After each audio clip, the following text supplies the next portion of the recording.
ለአሜሪካና ለእስራኤል ጥቃት ባላት አቅም ሁሉ አጸፋውን እንደምትመልስ ኢራን ገለጸች። እስራኤልና አሜሪካ በኢራን ላይ ጥቃት መክፈታቸውን ተከትሎ ኢራን አጸፋውን እንደምትመልስ ዝታለች። ይህንንም ተከትሎ ኢራን በእስራኤል፣ ኳታር፣ ዩናይትድ አረብ ኤምሬትስና ኩዌት፣ ባህሬንና ዮርዳኖስ ባላስቲክ ሚሳኤሎችን አስወንጭፋለች። የኢራን የውጭ ጉዳይ ሚኒስትር አባስ አራግቺ አገራቸው ራሳቸውን ለመከላከል ያላትን ወታደራዊ አቅም ሁሉ ትጠቀማለች ብለዋል። አራግቺ እንደ ሳውዲ አረቢያ፣ የተባበሩት አረብ ኤምሬትስ፣ ኳታር፣ ኩዌት፣ ባህሬንና ኢራቅ ካሉ አገራት ጋር የስልክ ውይይት ማድረጓን ገልጸዋል። በዚህ የስልክ ውይይት ወቅት ኢራን የሀገሪቱን አንድነት ለመጠበቅ ስትል ያላትን የወታደራዊ አቅም ሙሉ በሙሉ እንደምትጠቀም ለመካከለኛው ምስራቅ ሀገራት ባለስልጣን አስታውቃለች ብለዋል። አራግቺ እነዚህን ሀገራት አሜሪካና እስራኤል ኢራን ላይ ጥቃት ለመፈጸም ተቋማቶቻቸውና ግዛታቸውን አላግባብ እንዳይጠቀሙ የመከላከል ኃላፊነት እንዳለባቸው አሳስበዋል። በኢራን ላይ ጥቃት ለመፈጸም ስትዝት የቆየችው አሜሪካ ወሳኝና የአየር ኃይል አውሮፕላኖቿንና የባህር ኃይል መርከቦቿን ለሳምንታት ወደ ባህረ ሰላጤው አካባቢ ስትልክ ቆይታለች። አሜሪካ በኢራን ላይ ጥቃት ስትከፍት የሚሰማሩት እነዚህ ብቻ ሳይሆኑ በኢራን ዙሪያ ባሉ ሀገራት ውስጥ ባሉ ጦር ሰፈሮቿ የሚነሱ ኃይሎችም ይጨመሩበታል ተብሏል። በዚህም ምክንያት ዛሬ እስራኤልና አሜሪካ ኢራን ላይ ጥቃት ሲፈጽሙ ኢራን ባጸፋው በዙሪያዋ ባሉ ሀገራት ውስጥ በሚገኙ የአሜሪካ ጦር ሰፈሮች ላይ ሚሳኤሎችን መተኮሷ ተዘግቧል። በኢራን ላይ ስለተፈጸመው ጥቃት የዓለም መሪዎች ምን አሉ? አሜሪካና እስራኤል በኢራን ላይ የፈጸሙትን ጥቃትና የቴህራን ምላሽ ተከትሎ የዓለም መሪዎች መግለጫዎችን አውጥተዋል።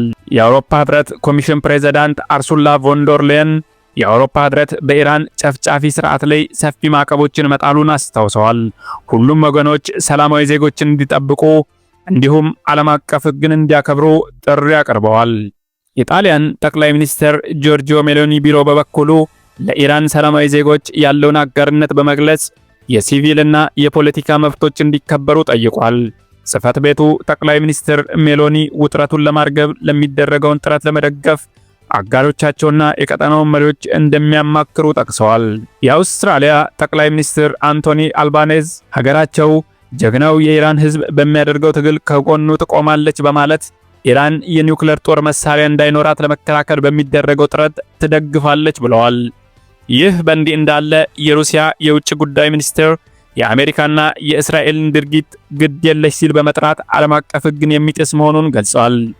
ሩሲያ ሁለቱ ሀገራት ፖለቲካዊና ዲፕሎማሲያዊ መፍትሄዎችን ማምጣት እንዳለባቸውም ጥሪ አቅርባለች። ቀደም ሲል የዩናይትድ ኪንግደም መንግስት ቃል አቀባይ ሀገሪቱ ሰፊ ቀጠናዊ ግጭትን ማየት እንደማትፈልግ አስታውቆ ጥቅሞቻችንን ለመጠበቅ ዝግጁ ነን ብሎ ነበረ።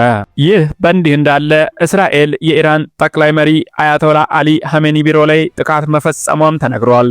በኢራን ዋና ከተማና በበርካታ ከተሞች ላይ ጥቃት የፈጸመችው እስራኤል የኢራን ጠቅላይ መሪ አያቶላ አሊ ሐሜኒና የፕሬዝዳንቱ ጽሕፈት ቤት ኢላማ ማድረጓም ታውቋል።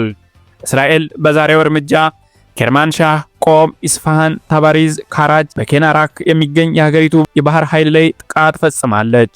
የእስራኤል መከላከያ ኃይል ኢራናውያን ከወታደራዊ ካምፖች አካባቢ እንዲርቁ ከጥቃቱ በፊት ማስጠንቀቂያ ሰጥቷል።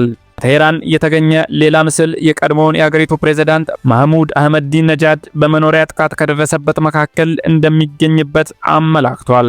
የቀድሞ ፕሬዝዳንትም ሆኖ ሌሎች የኢራን ከፍተኛ ባለስልጣናት ላይ የደረሰ ጉዳት ስለመኖሩ የተባለ ነገር የለም። የኢራን አገር ውስጥ ጉዳይ ሚኒስትር የሀገሪቱ ኃይል ሁኔታውን ለመቆጣጠር ዝግጁ መሆኑን እንዲሁም የሀገሪቱ ሆስፒታሎች ዝግጁ መሆናቸውን ተናግረዋል። በኳታር ዋና ከተማ ዶሃ ውስጥ ፍንዳታዎች ተሰሙ። በኳታር ዋና ከተማ ዶሃ ውስጥ ፍንዳታዎችና የአየር ጥቃት ማስጠንቀቂያ ደወሎች ሲሰሙ በርካታ ጥቃቶችን መመከቱን መንግስት አስታውቋል። የኳታር መከላከያ ሚኒስትር የሀገሪቱን ግዛት ኢላማ ያደረጉ በርካታ ጥቃቶችን በተሳካ ሁኔታ መመከት መቻሉን እንደገለጸ የመንግስት መገናኛ ብዙሃን ዘግበዋል። አንድ የኳታር ባለስልጣን ከኢራን በኩል የተሰነዘረውን ጥቃት የአሜሪካ ስሪት በሆነው ፓትሪዮት ጸረ ሚሳኤል አማካኝነት ለማክሸፍ መቻላቸውን የፈረንሳይ ዜና ወኪል ኤኤፍፒ ዘግቧል። ኳታር በፋርስ ባህረ ሰላጤ ሀገራት ውስጥ አሜሪካ ካሏት ወታደራዊ ሰፈሮች መካከል ትልቁ የሆነው አልኡዴይድ አየር ኃይል ሰፈር ይገኝበታል። በኢራን የሚሳኤል ጥቃት አቡዳቢ ውስጥ ቢያንስ የአንድ ሰው ሕይወት ጠፋ።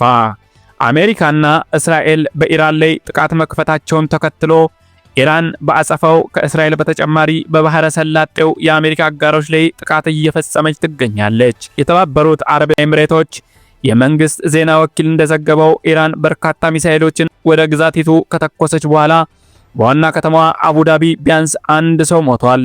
ከተተኮሱት ሚሳኤሎች መካከል ብዙዎቹ እንዲከሽፉ በመደረጋቸው ጉዳት አለማድረሳቸውን የዜና ወኪሉ ዘግቧል። ኤሚሬትስ ጥቃቱን ግልጽ የሉዓላዊነትና ዓለም አቀፍ ሕግ ጥሰት ነው በማለት ምላሽ የመስጠቷ ሙሉ መብት እንደተጠበቀ መሆኑን ገልጻለች። ምንም እንኳን ዝርዝር መረጃ ባይወጣም የአሜሪካ ባህር ኃይል ሰፈር በሚገኝበት ባህሬን ውስጥ ፍንዳታ መሰማቱን ኤኤፍፒ ዘግቧል። ትራምፕ ለኢራናውያን መንግስታቸውን እንዲያወርዱ ጥሪ ያቀረቡ። ፕሬዚዳንት ትራምፕ በኢራን ጥቃት መፈጸሙን ተከትሎ ባስተላለፉት የቪዲዮ መልእክት ኢራናውያን የሀገሪቱን መንግስት ለማውረድ እርምጃ እንዲወስዱ ጥሪ አቅርበዋል። ስንጨርስ መንግስታችሁን ከስልጣን አውርዱ፣ መንግስታችሁን ከመንበሩ ላይ ማውረድ የእናንተ ስራ ነው፣ ምናልባትም በትውልዶች መካከል የሚገኝ እድላችሁ ሊሆን ይችላል ሲል ተናግረዋል። ትራምፕ አክለውም የኢራን ኃይል አባላት መሳሪያዎቻቸውን ካስቀመጡ ዋስትና እንደሚሰጣቸው፣ አለበለዚያ ግን ሞትን ትጋፈጣላችሁ ሲሉ ዝተዋል። ዶናልድ ትራምፕ በጥር ወር ላይ በኢራን የተቃዋሚ ሰልፈኞች ላይ የሀገሪቱ ኃይሎች እርምጃ ወስደው ከ6000 በላይ ተቃዋሚዎችን ከገደሉ በኋላ ኢራን ላይ ጥቃት ለመፈጸም ዝተው ነበረ። በወቅቱ ለሰልፈኞቹ ሞት ተጠያቂ የሆኑ አካላት ትልቅ ዋጋ ይከፍላሉ ሲሉ ዝተው ነበረ። ተቃዋሚ ሰልፈኞቹም ድጋፍ እየመጣላችሁ ነው ብለዋቸው ነበረ። ነገር ግን በማግስቱ የኢራን መንግስት ሰልፈኞቹ ላይ ግድያ እንደማይፈጽም ማረጋገጫ ማግኘታቸውን በመግለጽ ፊታቸው ወደ አገሪቱ የኒውክሌር ፕሮግራም አዙረዋል። የኢራን አብዮታዊ ዘብ ወደ እስራኤል ሚሳኤል ማስወንጨፉን አስታወቀ። የኢራን አብዮታዊ ዘብ እስራኤልና አሜሪካ በአገሪቱ ላይ የከፈቱትን ጥቃት ተከትሎ ከፍተኛ የሆነ የሚሳኤልና የድሮን ጥቃት መጀመሩን አስታውቋል። የእስራኤል ጦር ቀደም ብሎ ኢራን ሚሳኤል ማስወንጨፏን በመግለጽ ለአገሪቱ ዜጎች ማስጠንቀቂያ ሰጥቶ ነበረ። የእስራኤል ሰራዊት ማስጠንቀቂያውን ተከትሎ በመላ አገሪቱ በሚገኙ ከተሞች የአደጋ ጊዜ ማስጠንቀቂያ ደውል አሰምተዋል። ጦሩ ለዜጎች በእጅ ስልካቸው ባስተላለፈው መልእክት አቅራቢያቸው ወደሚገኙ የመከላከያ መጠለያዎች በፍጥነት እንዲያመሩ መክሯል። ቤንያሚን ኔታንያሁ በኢራን ላይ ዘመቻ መጀመራቸውን በተናገሩበት ወቅት የሀገሪቱ ሕዝብ ከጦሩ የሚሰጥ ማስጠንቀቂያን ተግባራዊ እንዲያደርግ አሳስበዋል። የእስራኤሉ ጠቅላይ ሚኒስትር ቤንያሚን ኔታንያሁ በኢራን ውስጥ ያለው ሽብርተኛ አገዛዝ የሚያስከትለውን የህልውና ስጋት ለማስወገድ ዘመቻ መጀመራቸውን ተናግረዋል። ለ47 ዓመታት የአያቶላህ አገዛዝ ሞት ለእስራኤል ሞት ለአሜሪካ እያለ ሲጮህ ነበር ያሉት የእስራኤሉ ጠቅላይ ሚኒስትር ዶናልድ ትራምፕን ታላቁ ጓደኛችን በማለት ለታሪካዊ አመራራቸው አመሰግናለሁ ሲሉ አድናቆታቸውን እና ምስጋናቸውን ገልጸዋል። አገራቸው ከአሜሪካ ጋር በመሆን በኢራን ላይ ጥቃት መክፈቷን ተከትሎ በሰጡት መግለጫ የኢራን መንግስት ደማችንን አፍስሷል፣ ብዙ አሜሪካውያንን ገድሏልና የራሱን ህዝብ ጨፍጭፏል ሲሉ በመግለጫቸው ላይ ወንጅለውታል።